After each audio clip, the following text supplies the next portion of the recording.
Hi welcome to TS news. ఒక టీమేమో మొట్టమొదటి world cup ఆడుతున్నటువంటి పసికోన, మరొకటి 50 ఓవర్ ఫార్మెట్ విజేత, అలాగనే T20 వరల్డ్ కప్ కూడా సెకండ్ ఎడిషన్లో గెలుచుకున్నటువంటి సూపర్ జట్టు.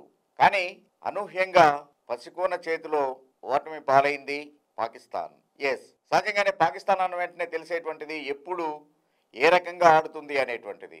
కొన్ని సందర్భాల్లో ఇది చాలా తక్కువ స్కోరు, ఏమాత్రము డిఫెండ్ చేసుకోలేం, ఖచ్చితంగా ఓడిపోతుంది అనేటువంటి దాంట్లో బౌలర్లందరూ అద్భుతంగా బౌన్స్ బ్యాక్ అయి జట్టుకి విజయాన్ని అందిస్తారు.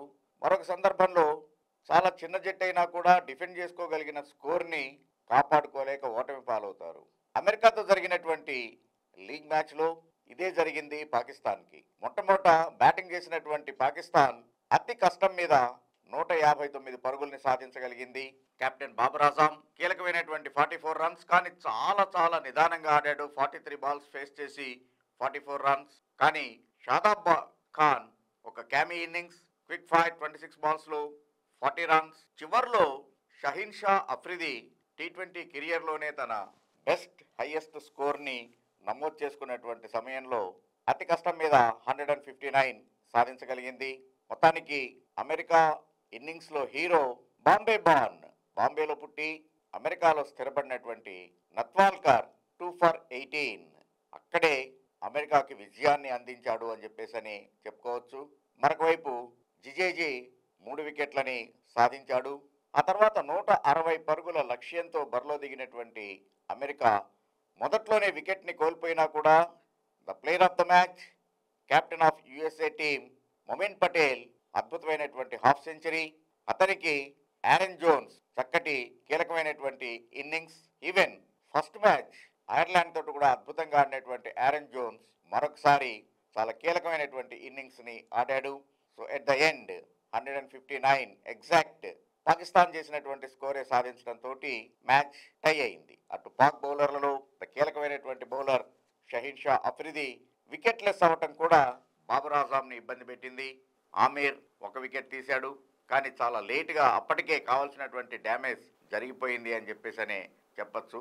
సో సూపర్ ఓవర్ పాక్ ఉన్నటువంటి హార్డ్ హీటింగ్ బ్యాటర్లను దృష్టిలో పెట్టుకుంటే ఇన్ఎక్స్పీరియన్స్డ్ అమెరికాని సూపర్ ఓవర్లో జయిస్తుంది అని చెప్పేసి అనుకున్నారు. కానీ మొట్టమొదట బ్యాటింగ్ చేసినటువంటి యుఎస్ఏ 18 రన్స్ సాధిస్తే పాక్ 19 రన్స్ రిక్వైర్డ్ తోటి బ్యాటింగ్ చేసి కేవలం 13 రన్స్ మాత్రమే సాధించగలిగింది. మరొకసారి నత్వాల్కర్ 19 రన్స్ని చక్కగా డిఫెండ్ చేసుకుంటూ అమెరికాకి మరిచిపోలేనటువంటి విజయాన్ని అందించాడు. మొత్తం మీద ఈ ఓటమితోటి పాకిస్తాన్ రేపు సండే ఇండియాతో జరిగే మ్యాచ్ తప్పనిసరిగా గెలవాల్సినటువంటి పరిస్థితిలోకి నెట్టబడింది. అమెరికా ఇప్పటికే తను ఆడినటువంటి 2 మ్యాచ్ల్ని విజయం సాధించి ప్రస్తుతానికైతే గ్రూప్ టాపర్గా ఉంది. ఆ తర్వాత అమెరికా ఇండియాని 12వ తారీఖున ఎదుర్కోబోతోంది. మరొక కెనడాతో జరిగే మ్యాచ్. ఇది టాప్ 2 టీమ్స్ మీద చూపించినటువంటి ప్రదర్శన దృష్టిలో పెట్టుకుంటే అమెరికాకి కెనడాని ఓడించడం పెద్ద సమస్య కాదు. సో వాళ్ళు ఏకంగా 3 విన్స్ తోటి ఉంటారు కాబట్టి ఖచ్చితంగానే పాకిస్తాన్ ఒత్తిడిలో ఉంటుంది అనటంలో ఎటువంటి అనుమానం లేదు. మరి ఇండియాతో జరిగే మ్యాచ్ దాయాదుల పోరు, very very tough fight. So ఎలా బౌన్స్ బ్యాక్ అవుతుంది పాకిస్తాన్ అనే దాని మీద వాళ్ళ యొక్క సూపర్ 8 ఛాన్సెస్ ఆధారపడి ఉంటాయి. ఏదైనా కానీ ఆతిథ్య దేశంగా T20 వరల్డ్ కప్లో ఆడేటువంటి అవకాశాన్ని దక్కించుకున్నటువంటి యుఎస్ఏ మాత్రం తన యొక్క ఆటతోటి అందరినీ ఆశ్చర్యపరుస్తోంది. మొత్తం మీద పాక్ మీద అమెరికాది super show. Thank you. Thanks for watching TS news.